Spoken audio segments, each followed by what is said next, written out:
Something must be in the air. 2 months in a row, November and now December, I have brand new guests. Last month, Corey came and we talked about Demolition Man.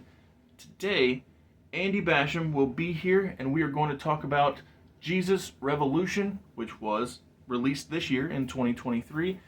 After the open rolls, he'll tell you about his channel and we'll talk about the movie.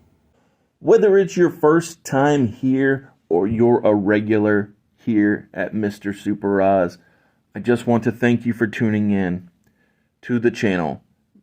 It exists because I, Oz, from the channel Mr. Super Oz, I wrote a 68-page graphic novel called Everlasting Survivors. Volume 1 is called All Day Long. If you follow the link in the description of this video, you can get yourself hats, shirts, posters, all kinds of fun things. But most importantly, you can get the story itself. And the more people that pick up the story, the greater the chances are that there can be continued adventures with these heroes. Thank you. After that open rolls, enjoy the video. If you could, give it a like. Subscribe if you haven't already. Leave a comment. Enjoy.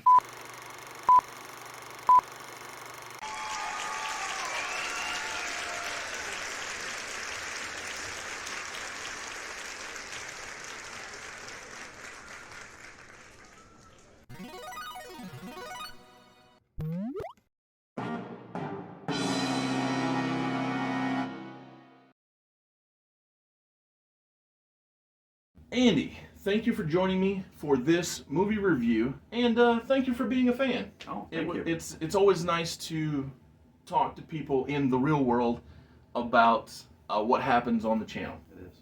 Yeah, so so we talked so frequently about what was released on the channel that I don't know, I had that feeling that you would enjoy being a part of the channel, and when I offered you said that you had a couple of things specifically you enjoyed conversing about. Would you like to tell the people about your interests? Yes, absolutely. Well, thanks for having me on your show, Oz. I appreciate it. We always have great conversations, in our real world. So it only makes sense to kind of do this on camera for your audience. Absolutely. Can we talk about some of the passions and interests? Absolutely, please do. Yeah, I do have a YouTube channel. Now, it is more motorcycle and car-related racing enthusiasts. So I mean, that's really cool. Well, good. Thank you. So if any of your members want to check that out, the YouTube channel is called Drivetrain, focusing mainly on motorcycle riding, track riding events, and whatnot. And then the second topic I'm really interested in, which goes along with your movie review today, is Jesus Revolution.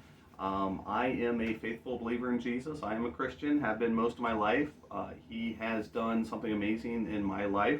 So when we got talking and you were going to do a movie review on this, I wanted to be part of it. So Absolutely. And it just felt right to release Jesus Revolution on Christmas Day. I was like, oh, that works out nicely. I really enjoy when things converge as far as the topic and the date of release. And when I saw Christmas Day was on a Monday, I was like, well, got to talk about something Christ-like on Christmas, because, I mean, there are tons of movies within the catalog, but because this one was released in 2023, and I like to monthly talk about a fresh release, something from the year, it felt right. Yeah, well, good. It's a good movie. Well, and the fun thing is, you had already seen the movie. Yes. Before, while I was having this idea, I hadn't yet watched it. I had it sitting in the I want to watch list on the Netflix. But when it hit me, I was like, oh, this is going to work out. I was like, okay, now I got to watch it. And I really enjoy that you are a thorough viewer and person, really. And so that typically I'm the only one with notes, and my partner or my the other person in the video is just flying naturally, doing whatever feels right. But I just like that you sent me 2 pages worth of your own personal take on the movie. So I thought that was very cool. That is mainly because I have such a poor memory that if I don't take notes, I will forget to get some of my points across. So, Oz, as you mentioned, not only did I watch it the first time, but I did watch it a second time. First time I watched it, going through it, I I enjoyed the movie. It was kind of slow in the middle, and then I loved the message at the end, and I just thought, wow, that's really good. Yeah. When we talked about this, I'm like, I have to watch it a second time and take notes, or I will forget. I totally understand. Yeah, so I rarely now, since the channel exists, watch anything without notating my immediate reaction. And while I was watching this movie, I was struggling in the early days to know who I was supposed to be rooting for. And I'm going to jump around, just keep that in mind, because it's a part of natural conversation. And so, while I was struggling to know which character I should be behind, it hit me once I realized it. I said, maybe one of the reasons why I can't figure out if it's Chuck or if it's Lonnie or if it's Greg is because realistically, Jesus is the primary character. Oh, that's good. And when Lonnie has the struggle within his own character to because he had this moment within the film where he said I and my way too much, like within a very short period of time. I was like, oh man, we're losing you, pal, or you're losing yourself within the growth of the church, because it did balloon very quickly. And one of the reasons why I was so saddened by this development is because I thought Lonnie was a very fun character throughout, up until the moment when he was becoming self-centered. Yeah. And I'm not saying it in an insulting way. It's just, it happens. He's human. He's human. Exactly. Yeah. That's such a great way of looking at it, because it's true. And speaking of human, though, everybody within it, whether it be Chuck, who was closed off in the beginning, so that's a very human trait, where you stick with who you know.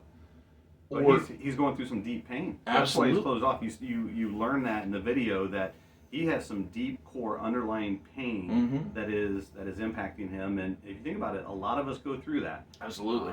So yeah. Well, I was just going to say that Greg himself, he has a totally different journey, where he's in disbelief of whether or not the feeling that he has in the beginning is going to last, because so many things have been fleeting throughout his life, whether it be drugs, which is one of the things that made me dislike him in the beginning, or how he got taken by them. So that was fleeting. You know, his mom moving him from place to place. All of those things, they're very fleeting. They don't last. And I just thought everybody's growth throughout the film was very compelling due to them being so relatable. I don't know. So I like. I didn't think about this. So you just mentioned it. The key person, or the key character, is Jesus. Absolutely. And what you see Chuck, the pastor, how Jesus is transforming him. You see Greg, how Jesus is transforming him. You even see Lonnie. In the beginning, he's he doesn't seem to have any flaws at all. Yeah, I know. But then it's almost like the power of the ego starts to take control, and really that happens to all of us. You know, it's there's so an evil simple. side out there that will grab hold of us even Absolutely. when we're at our best. Yes. So it was really good. I like the characters. Yes. Even smaller characters. So Kathy's father. Oh, yeah. His character arc to me was very loving, because he's anti-Greg when he meets him, because he sees him as just this aloof kid. But when he sees how much his daughter has love for him, it changes how he accepts Greg. And his growth certainly helped. My goodness, if he hadn't grown, I'm sure that the dad would have still been very standoffish. Yeah. But no,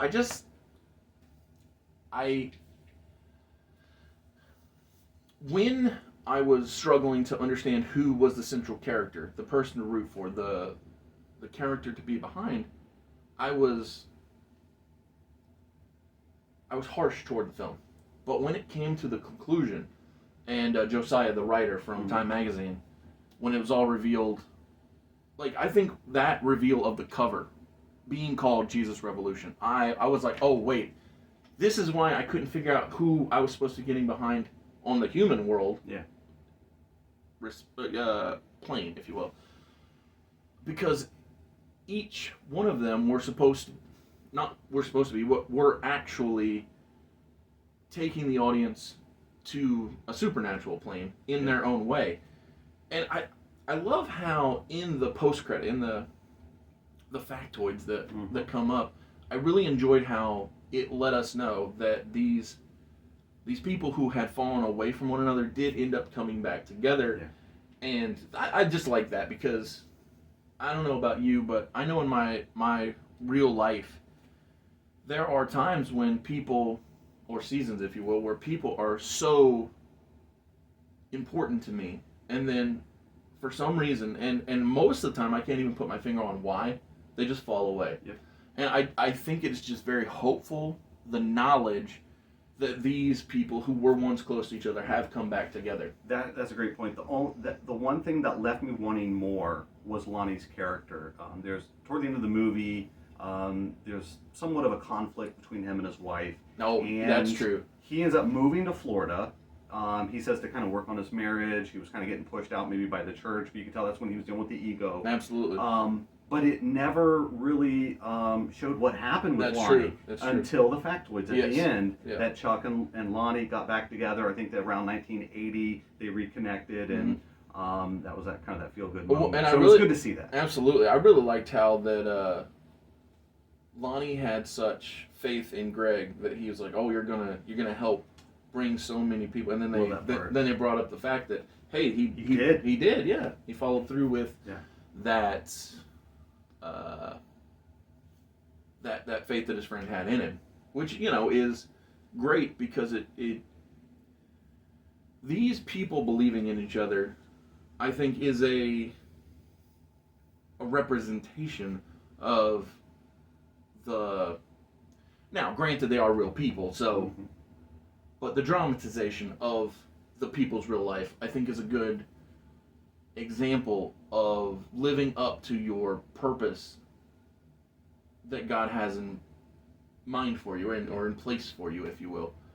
It's I'm happy that in the end I gave it a 4 out of 5. I thought it was a really good movie, because there were points throughout where I was confused, and when anything, whether it be a movie, a book, or a TV show, whatever, can bring clarity in the end, I was like, okay, I appreciate that. Actually, watching it for a second, did you just watch it the one time? I just watched it the one time, yeah.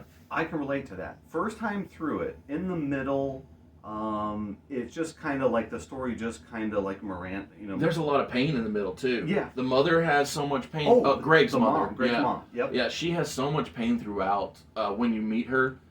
And, like you said, Connie and Lonnie's marriage being on the rocks, I was like, oh man, that's painful too. Like, yeah, there's a lot of pain in that middle portion. It was the second time watching the movie through is where it started to connect all those points together for me. And I'm like, oh, okay, I get to see it. There were so many good quotes that came out of that movie. You got any handy? Some of the I'll mention some of the scenes that I mentioned, or just maybe some of the summary of what I got. Absolutely, out of it. So this was based on a true story. This actually happened back in the early 70s. I think 1972 is when this happened. Yep. Lonnie essentially visits a church. Well, let me start with this.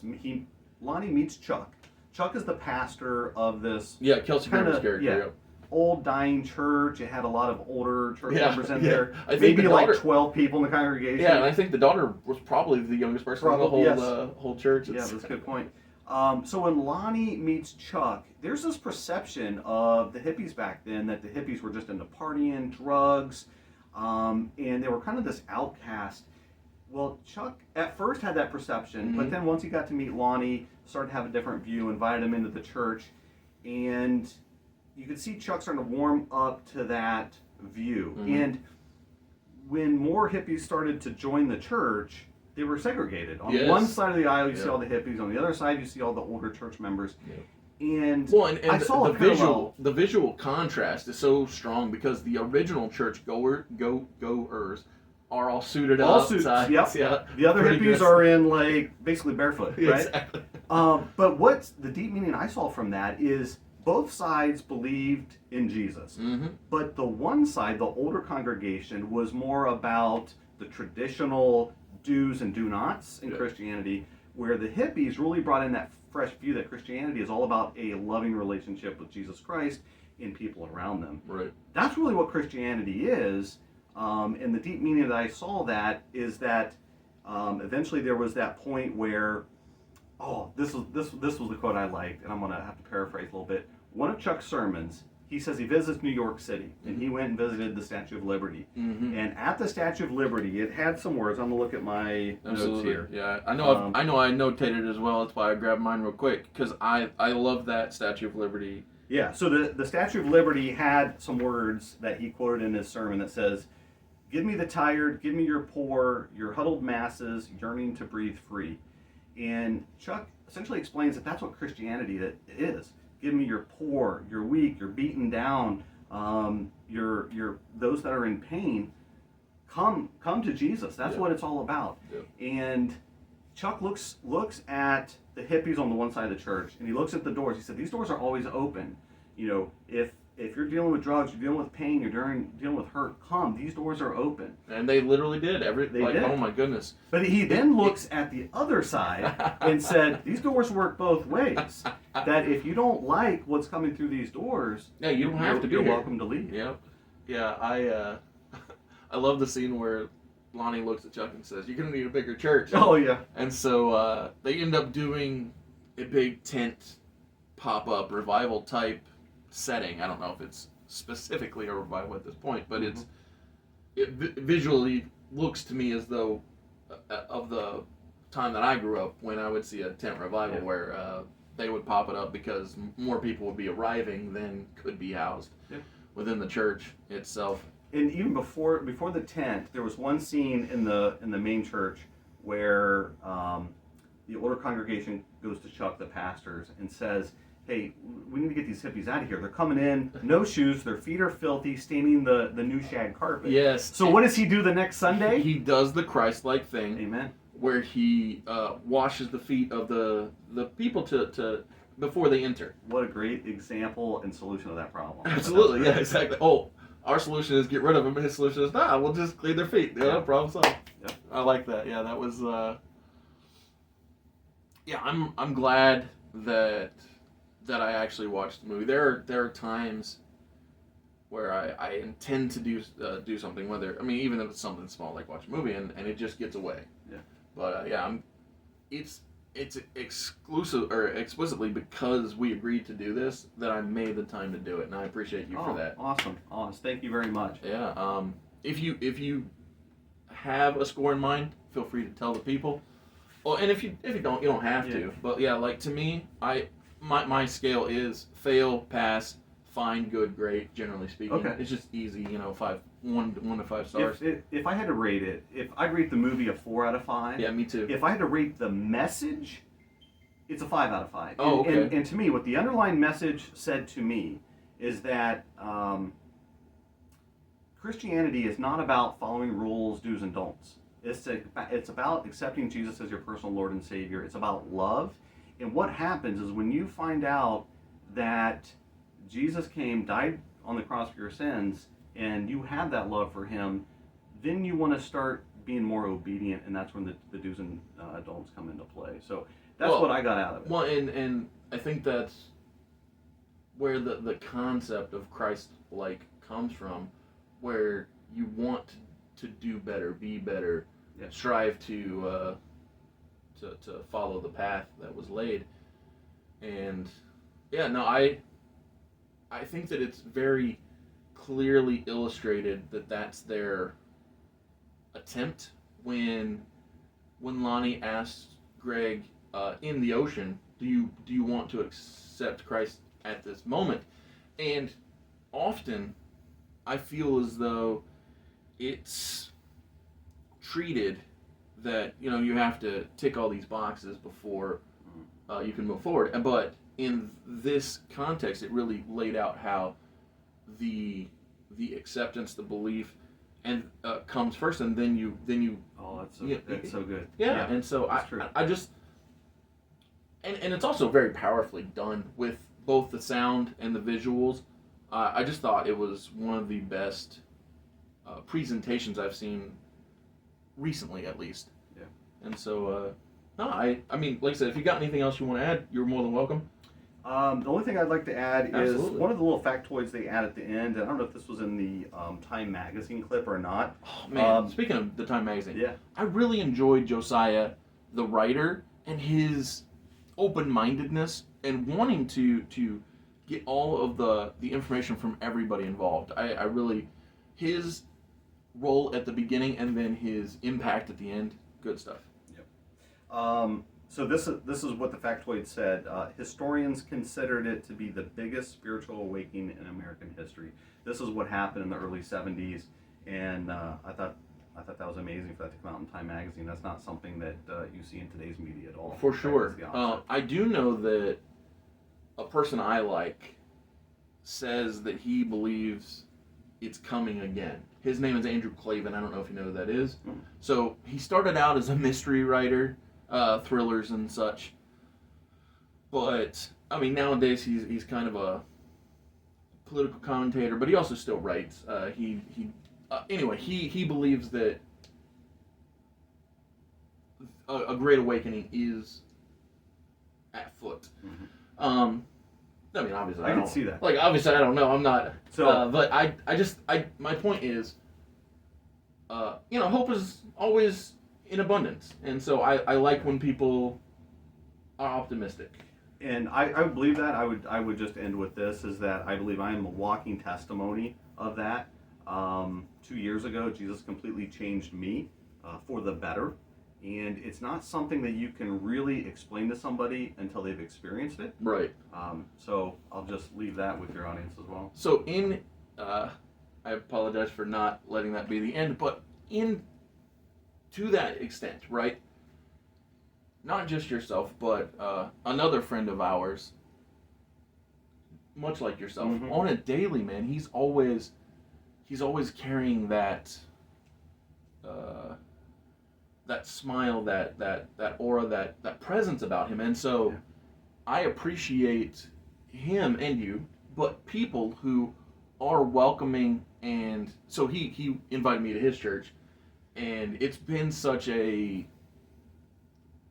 blessing throughout, because I was just having a very rough summer, and when he was like, this is how I'm. So I was like, man, why do you always seem like things are gonna be okay? And he was like, well, man, I got nothing to tell you but Jesus, and and so he invited me to his church, and I was like, it's funny. So I intentionally did not accept his invitation because sometimes life happens, and so I didn't say yes. I didn't say no, but I didn't say yes because in case something came up. But in my mind, I was like, as long as things are fine, I'll pop in, and it's just been, a great experience. And so, thank you. Yeah, thank you, Oz.